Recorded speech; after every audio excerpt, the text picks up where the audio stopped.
Attends, ne bouge pas, on va discuter, reste là. Tu vois, je ne sais pas si tu te rappelles de ce moment-là, le premier amour, le zèle que tu avais quand tu as accepté Jésus, où tu avais l'impression que tu pouvais convertir toute la planète entière. Il y avait aussi, ça c'est la foi qui fait ça, parce que tu avais une foi en Dieu. Mais regarde, je vais attirer ton attention sur une image. Regarde l'histoire de Pierre, quand Jésus marchait sur la mer. Il a demandé à Jésus s'il pouvait rejoindre Jésus depuis sa position. Et Jésus lui dit, viens. Et Pierre écoute la voix de Jésus et par la foi, Pierre aussi se met à marcher sur l'eau.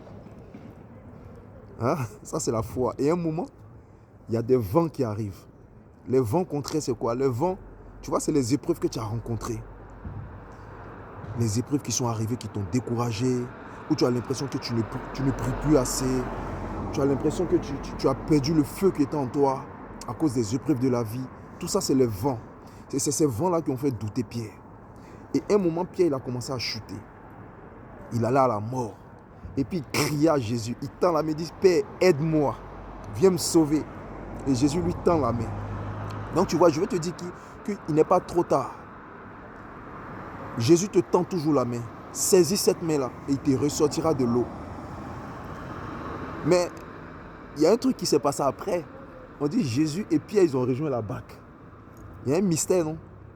Ça veut dire que quand Pierre il a fait confiance à la voix de Jésus, quand il a saisi la main de Jésus, parce que là, il a décidé de ne plus marcher seul. Il a marché avec Jésus. Laisse-moi te dire quelque chose. Pierre et Jésus ont remarché ensemble sur l'eau et ils ont rejoint la barque. On ne t'avait jamais dit ça, hein? En tout cas,